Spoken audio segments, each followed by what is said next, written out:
Bidadi township ಅನ್ನ ವಿರೋಧಿಸಿ ಕಳೆದ 1.5 ವರ್ಷದಿಂದ ರೈತರು ಕೂಡ ಪ್ರತಿಭಟನೆಯನ್ನ ಮಾಡ್ತಾ ಇದ್ದಾರೆ. ಇವತ್ತು ಕೂಡ ಸಾಕಷ್ಟು ಜನರು ಕೂಡ ಸೇರಿರ್ತಕ್ಕಂಥದ್ದು. ಇಲ್ಲಿ ರೈತ ಮಹಿಳೆಯರು ಕೂಡ ಇದ್ದಾರೆ. ನಾನು ಅವ್ರನ್ನ ಮಾತನಾಡಿಸುವಂತ ಒಂದು ಕೆಲಸವನ್ನ ಮಾಡ್ತೀನಿ. ಮೇಡಮ್, ಬಿಡದಿ ಟೌನ್ಶಿಪ್ ಅನ್ನು ವಿರೋಧಿಸಿ ಕಳೆದ 1.5 ವರ್ಷದಿಂದ ಪ್ರತಿಭಟನೆ ಮಾಡ್ತಾನೆ ಇದ್ದೀರಿ. ಇವಾಗ ಅಧಿಸೂಚನೆ ಬೇರೆ ಆಗಿದೆ, ಏನ್ ಹೇಳ್ತೀರಿ?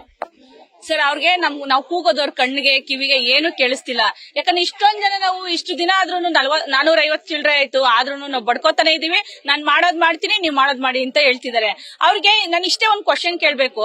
ಈಗ ಒಂದ್ 5 ವರ್ಷ ಆಳ್ವಿಕೆ ಮಾಡ್ಬಿಟ್ಟು ಬಿಡೋ ಅಂತ ಸೀಟ್ನೇ ನಾನ್ ಬಿಡಲ್ಲ ಅಂತಾರೆ. ಯಾರನ್ನಾರು ಬದಲಾಯಿಸ್ತೀವಿ ಅಂದ್ರೆ ಸೀಟ್ ಬಿಟ್ಕೊಡ್ತಾರ? ಬರೀ 5 ವರ್ಷಕ್ಕೆ ಅವ್ರು ಇಷ್ಟು ಕಿತ್ತಾಟ ಮಾಡ್ತಾರೆ ಅಂದಾಗ ನಾವು ತಲಾಂತದಿಂದ ನಮ್ಮ ಅಜ್ಜಿ ತಾತ ಉಳಿಸ್ಕೊ ಬಂದಿರೋ ಭೂಮಿನ ಬಿಟ್ಬಿಟ್ಟು ನಾವ್ ಎಲ್ಲಿಗೆ ಹೋಗೋಣ? ಅವ್ರು ಏಕಾಏಕಿ ಬಂದ್ಬಿಟ್ಟು ಕಿತ್ಕೋತೀವಿ ಅಂತಂದ್ರೆ ಹೋಗ್ಲಿ. ನೀವು ಏನಾದ್ರು ನಮ್ಗೆ ಇಲ್ಲಿ ಮೊದ್ಲೇ ಏನಾದ್ರು ನಾವು ರೈತರು ಬಂದ್ರು ಬಿಟ್ಬಿಟ್ಟು ಬರಡ್ ಬಿಟ್ಟು ಅಲ್ಲಿ ಏನು ಬೆಳೀತಾ ಇಲ್ಲ ಅಂದ್ರೆ ಬಿಡಿ, ಅಲ್ಲಿ ಏನು ನಿಮ್ಗೆ ಉಪಯೋಗ ಇದೆ ಅಂತ ಹೇಳ್ಬೇಕು. ಅದು ನ್ಯಾಯ ಒಪ್ಕೊಳ್ಳೋಣ. ಇವತ್ತು ಇಂಥ ಪರಿಸರನ ಇವತ್ತು ಹೆಣ್ಣು ಮಕ್ಳೆಲ್ಲ ನಾವು ಹಸು ಕರು ಕಟ್ಕೊಂಡು ಬದುಕ್ತಾ ಇದೀವಿ. ಆ ಬದುಕನ ಕಣ್ಣಲ್ಲಿ ನೋಡಿನೂ ನೀವು ನೋಡದೇ ಇರೋ ತರ ಅಲ್ಲಿ ಏನು ಇಲ್ಲ ಅನ್ನೋ ತರ ನೀವು ನಾಟಕ ಮಾಡ್ತಿರಲ್ಲ. ಇದು ದೇವ್ರು ನಿಮ್ಗೆ ಎಷ್ಟು ಮಟ್ಟಿಗೆ ನಮ್ ಕಂಡ್ರೆ ನಿಮ್ಗೆ ಎಷ್ಟು ಹೊಟ್ಟೆ ಉರಿದೆ. ಒಂದ್ ಕಡೆ ಕನಕಪುರದ ಭಾಗದಲ್ಲಿ ಹೇಳ್ತೀರಾ ಚಿನ್ನದ ಭೂಮಿ ಅಂತೀರಾ, ಒಂದ್ ಕಡೆ ಹೇಳ್ತೀರಾ ನೀವು ಭೂಮಿ ಕಳ್ಕೋಬೇಡಿ, ನೀವು ಏನೋ ಗಾರೆ ಕೆಲ್ಸಕ್ಕೆ ಹೋಗ್ಬೇಡಿ, ಬಾತ್ರೂಮ್ ತೊಳೆಯಕ್ ಹೋಗ್ಬೇಡ್ರಿ ಅಂತಾರ. ಅಂದ್ರೆ ನಾವೆಲ್ಲ ಅಲ್ಲಿಗೆ ಹೋಗ್ಬೇಕಾ? ಅಂದ್ರೆ ಈ ರೈತರು ಬೇರೆ ಆ ರೈತರು ಬೇರೆನಾ? ಕರ್ನಾಟಕ ಅಂದ್ಮೇಲೆ ಎಲ್ಲ ಒಂದೇ ಅಲ್ವಾ? ರೈತರು ಅಂದ್ಮೇಲೆ ಎಲ್ಲ ಒಂದೇ. ಈ ರೈತರಾದ್ರೇನು ಆ ರೈತರಾದ್ರೇನು?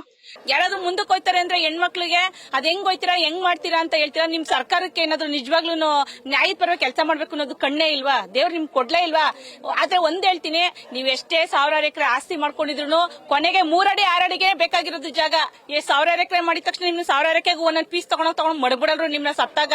ಆ ಭೂಮಿಲಿ ಹಾಕೋದು, ಆ ಭೂಮಿ ತಾಯಿಗೆ ಎಲ್ರಿಗೂ ನಾವು ನಂಬಿ ಬದುಕ್ತಾ ಇದೀವಿ. ನಮ್ಮನ್ನ ಹೊಟ್ಟೆ ಉರ್ಸ್ತೋರು, ಈ ಭಾಗದ ರೈತರು ಹೊಟ್ಟೆ ಉರ್ಸ್ತೋರು ಯಾವತ್ತು ಯಾರು ಉದ್ದಾರ ಆಗಿಲ್ಲ. ಅವ್ರ ಅಧಿಕಾರ ಮಾಡೋದಿಲ್ಲ. ಆ ದೇವ್ರ ಮೇಲೆ ಪ್ರಮಾಣ ಮಾಡಿ ಹೇಳ್ತಾ ಇದ್ವಿ, ಹೆಣ್ಮಕ್ಳು ಶಾಪ ಅಷ್ಟೊಂದು ತಟ್ಟುತ್ತೆ ಅವ್ರಿಗೆ.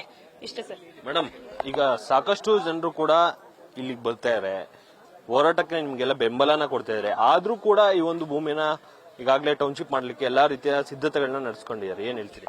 ಏನ್ ಸಿದ್ಧತೆ ಮಾಡ್ಕೊಂಡ್ರು ನಾವು ಕೊಡಲ್ಲ ಸರ್. ಭೂಮಿ ಮಾತ್ರ ಪ್ರಾಣ ಬಿಟ್ರು ಮಾತ್ರ ಭೂಮಿ ಮಾತ್ರ ಯಾವ ಕಾರಣಕ್ಕೂ ಕೊಡಲ್ಲ ಸರ್.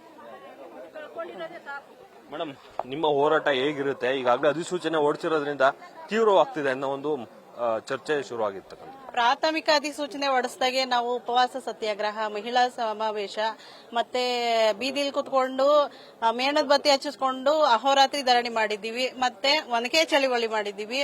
ಮತ್ತೆ ರಸ್ತೆ ತಡೆ ಮಾಡಿದ್ದೀವಿ. ಬೈಕ್ ರ್ಯಾಲಿ ಮಾಡಿದ್ದೀವಿ. ಪ್ರಾಥಮಿಕ ಅಧಿಸೂಚನೆಗೆ ಅಷ್ಟು ಮಾಡಿದ್ದೀವಿ ಅಂದ್ರೆ ಇನ್ನು ಮುಂದೆ ಯಾವ ತರ ಇರುತ್ತೆ ಅಂತ ನಾವು ಹೇಳಲ್ಲ ಸರ್. ಅದನ್ನ ಮಾಡಿ ತೋರಿಸ್ತೀವಿ. ನಮಗೆ ಎಲ್ಲಾ ರಾಜ್ಯದಂತ ರಾಜ್ಯ ರೈತ ಸಂಘ, ಪ್ರಾಂತ ರೈತ ಸಂಘ, ಮಹಿಳಾ ಸಂಘಟನೆಗಳು, ವಿದ್ಯಾರ್ಥಿ ಸಂಘಟನೆಗಳು, ಅದ್ರ ಜೊತೆಗೆ ನಿಜವಾದ ಎಲ್ಲಾ ರೈತರು ಎಲ್ಲಾ ಜಿಲ್ಲೆಗಳಿಂದಾನು ನಮ್ ಕಾಲ್ ಮಾಡ್ತಾವ್ರೆ. ನಿಮ್ಮದು ಎಲ್ಲಾ ನೋಡ್ತಾ ಇದೀವಿ. ನೀವು ಬೀದಿ ಕುತ್ಕೊಂಡು ಇಷ್ಟು ಮಾಡ್ತಾ ಇದ್ರು ಸರ್ಕಾರ ನೋಡ್ತಾ ಇಲ್ಲ. ನಾವು ಬರ್ತೀವಿ ನಿಮ್ಮ ಹೋರಾಟಕ್ಕೆ, ನಿಂತ್ಕೋತೀವಿ ಅಂತ ನಮಗೆ ಬೆಂಬಲ ಕೊಡ್ತಾವ್ರೆ. ಇವ್ರೇನೇ ಮಾಡಿದ್ರು ನಾವು ಅದಕ್ಕೆ 2 ಮಟ್ಟು ನಾವು ಬೀದಿಗೆ ನಿಂತ್ಕೊಂಡು ಉಗ್ರವಾದ ಹೋರಾಟ ಮಾಡ್ತೀವಿ ಸರ್. ನಾವು ನ್ಯೂಸ್ ಫಸ್ಟ್ ನಿರ್ಭೀತಿಯಿಂದ ನಿಮ್ಮ ಪರವಾಗಿ.